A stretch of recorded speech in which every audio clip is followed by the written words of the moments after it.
Bristol's pride and joy was gone in just a matter of minutes, but he knew he could not give up that easily. He took to social media, where his posts spread like wildfire from Denver all the way down to Colorado Springs. It got a lot of attention pretty quickly. For the same reason that I think someone would target that car to steal is the same reason that these communities kind of came together and really were very energetic and active about locating it. Now, that news story you heard, you may recognize from a few months ago on this show. And this story ended up making a bunch of headlines. And after we ran it here on the show, it went to The Drive, Jalopnik, The Autopian, and more. And this really made it around. And I am happy to provide some closure. If you wanted an update on this, if you were thinking, what happened to that Skyline that got stolen? Well, there's good news. And the owner of that Skyline is joining me once again on the show. Tommy Bristol, welcome back to Automotive ADHD. Hey, man, how you doing? Good to be back. Really glad to have you back. Glad to have you back, especially under some better circumstances. And so previously, and this was back, where were we in? I think December. Does that sound right?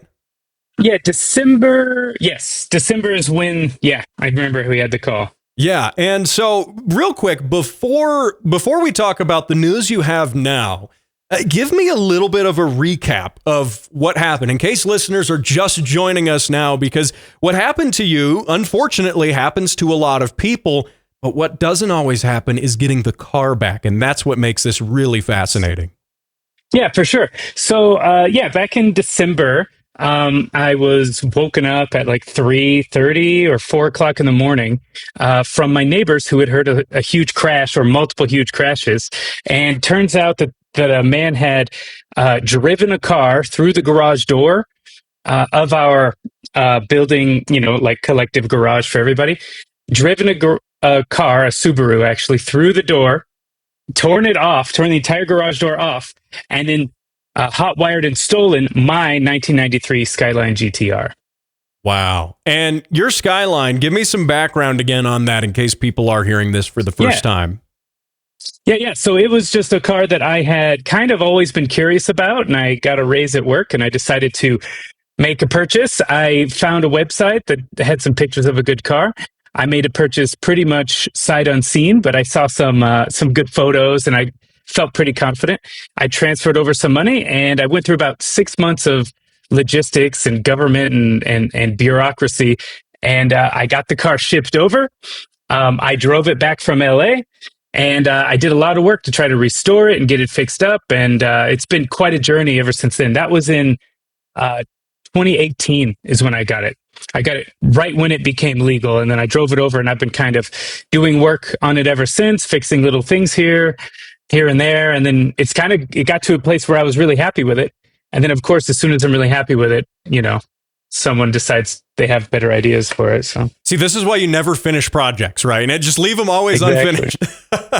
Yeah, it feels that way. Yeah, exactly. Oh, man. And for people not in the know, the Skyline GTR, it's a JDM car, Japanese domestic market. And you mentioned when it was finally legal. That's because we have this 25-year import rule on cars that were never originally sold in the United States market, much like the GTR. And, and in your case, the GTR, it's not the, GTST. It's not one of the, that's the GTR. That's the one people really want. That's the special one, right? Mm-hmm. Yeah. That's the one that's like, it's got the engine that's built for racing. That's what the R is for, right? It's got 4-wheel drive, 4-wheel steering, twin turbo, all the highest technology that Nissan could muster back in the late 80s, early 90s was on this car. So it's become one of the earliest examples of what they call like a halo car from Japan. Every manufacturer had their car or a couple cars that were really sought after, really technologically advanced, kind of their flagship. And this is the one from Nissan throughout the entire 90s was the Skyline GTR. Yeah, and that's why, and it's such a cool car to have, such a special car to own. And I think, now people are a little more used to seeing them, but especially with you bringing it in right when it became legal and all of that. Now, the car was stolen, and the thing that we talked about on the show last time was that you actually had seen the car. Like, there was this big hunt for the car. The internet, especially the different Facebook groups, the car spotter groups, all the local ones here in Colorado, I mean, these guys came in and they started giving you updates of like people who were spotting the car. What was that like?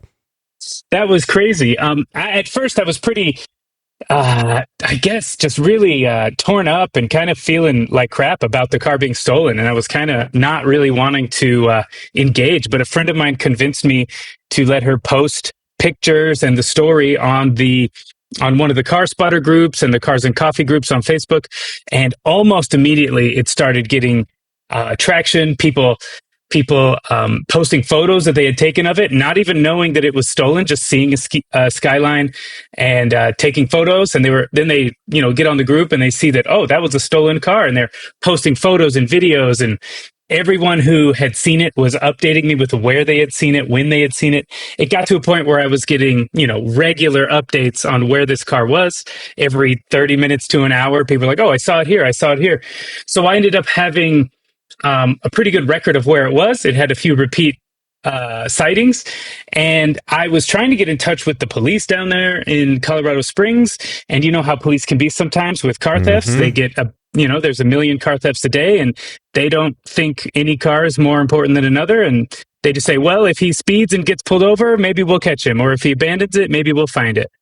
And I said, that's not good enough. So I got really mad, especially after watching the security camera footage of him smashing through the garage door and walking to my car with his, ski mask on. I just got kind of angry, and I was like, I'm going to go down there and I'm going to look for this car, and I'm going to disconnect the battery, or I have the key. Maybe I can, maybe I can take it back myself. Who knows? Right. Take a justice into your own hands, basically, right? Yeah. Maybe it was a silly idea, but I was in that moment, I kind of was overcome with the emotion of it. So I went down there, I drove around for about an hour, made contact with someone else from one of the Facebook groups who had a tow truck. They were driving around in some places looking with me. And I eventually saw it turn off of one street onto the street going the opposite direction that I was on. And I saw it. And I was shocked. I was speechless and I was stunned. And I was like, maybe I can follow it. So I tried to make a U-turn. There was a big median. I was driving my SUV, so I hopped the median and sped after it, but it was too late by then. He had already, gone up. And these big streets, there's a ton of traffic, lots of red lights. It was kind of devastating to see it and then lose it. I almost wish I had never seen it at all. And I was pretty devastated. And then that night on the way home, my same friend convinced me to call the local news, let them know, since the police weren't doing anything. And then kind of the rest is what you know, right? The news picked it up. You got wind of it. I ended up talking with you about it. And then that story got picked up everywhere. So yeah, that was a big deal.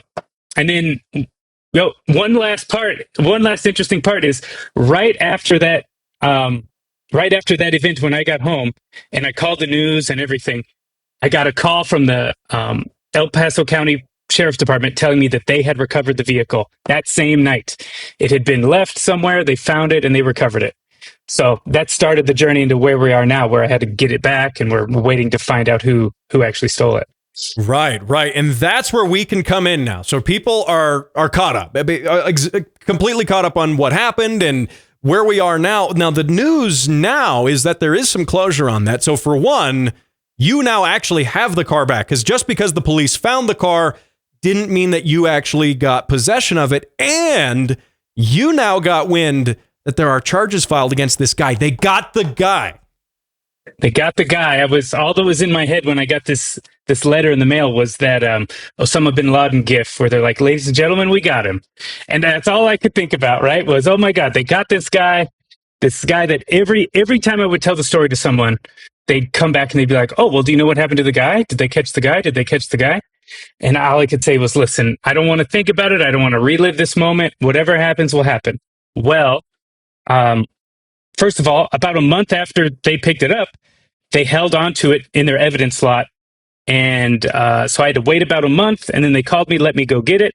I could tow it back. I had to tow it on my own, got a U-Haul, no help from the police, of course, but I ended up bringing it back so I could kind of see what was damaged on it. It's pretty well damaged on the front left fender and bumper, because the guy didn't know how to drive a right-hand drive car, of course. steering wheel's on the right side of the car. So he had some scrapes there. And then the interior around the steering wheel is absolutely demolished from him tearing things apart to try to hot wire it. So I've got a bit of an uphill battle trying to assess damages, find parts, and get repairs done, right? Because shops don't want to fix a thing like this. They don't know how. Parts aren't readily available. So I've got an uphill battle, but we'll see how that goes. Right. And then now it's been, 4 months since then. And then last night, I get a letter in the mail. And this letter is from the district attorney of Colorado, of the 4th district, whatever, for El Paso County. And it shows me that that my victim impact information is requested for this case. And it shows me a case, and this paper, I have it right here. It's hot off the press here. This is fresh right now. Yeah. Yeah. So if you can see, this is straight from the office of the district attorney, right? And it's to me, and it gives the name of the person who took the car, and then it gives a list of charges. And this list of charges are all of the other car theft charges that this person has been charged with, right? So there are 14 total car theft charges here, and then there are some other charges on here for trespassing with an intent to commit. Intent to commit a crime, all these things. So I ended up getting this letter to let me know.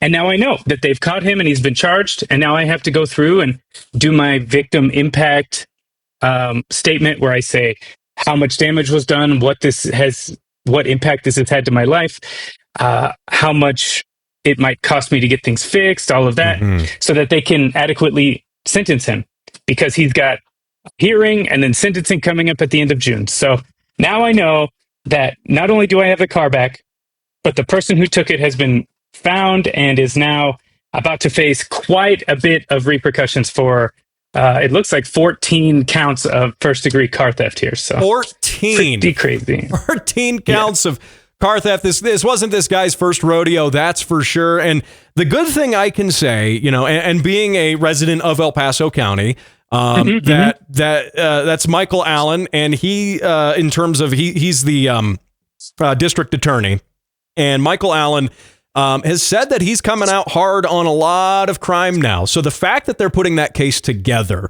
I think is a step in the right direction. We want to see these car thieves behind bars, because if they're not behind bars, they're going to keep doing it again. And this guy having 14 cases of this, no one's going to say that, this was just a one-off. It was a spur of the moment thing. I mean, this guy's a career criminal with 14, and that's the ones that they know about too. Exactly. The funny thing is, through that Facebook group, I got connected with a lot of people who either thought they knew who had stolen my car, or who had literally had their car stolen by that same person. The Subaru that was used to smash through the door to get into our garage, the woman who owned that car contacted me, and we exchanged information. So yeah, I know for a fact that there were other cars involved, and on Facebook, there were even some people who correctly identified this person. I got a lot of false and incorrect identification, so it was hard to pick it out. But now that I know his name, turns out I was getting real good information from Facebook, and they were doing a lot more work than it seemed like was happening at the time on the ground from the police. That is incredible. I mean, it just goes to show the car community, we take care of each other. We all love cars. Maybe we got a little bit of a different taste in cars from one to the other. But man, when stuff like this happens, the car community comes together, helps each other out, helps find stolen cars just like yours. And Tommy, I'm really glad that not only do you have the car back, yes, there's going to be a little bit of an uphill battle fixing it, but it looks like it is fixable, and you've got it back, and now you've got some resolution to this. The guy he's going to be charged. He's going to be hopefully behind bars very soon. And I'm just glad this finally came together for you and you have some closure with this. Yeah. It's actually, it was more relieving than I expected it to be. I almost thought that if they ever caught him and I was expected to give some sort of impact statement, that I might be overwhelmed, because it's really violating feeling to have that and to kind of relive it. But it does feel like a little bit of relief, and there is a little catharsis in knowing that like something is happening about it. So yeah, I'm glad everything has worked out here. Tommy Bristol, my guest, joining me right here on the Automotive ADHD show. Tommy, thank you so much for coming back onto the show to give everyone this update, really, and provide closure to the listeners too, who are wondering, hey, whatever happened to that Skyline? Yeah. And we posted the announcement on the same Facebook group, so you can see it there too. I appreciate you putting some attention on the story and kind of spreading the word and making sure everybody knows that like the car community really does pitch in when things kind of get tight like this. It's nice. Awesome, Tommy. Well, hey, thank you so much for joining me right here on Automotive ADHD. Yeah, no problem, man. Have a good one.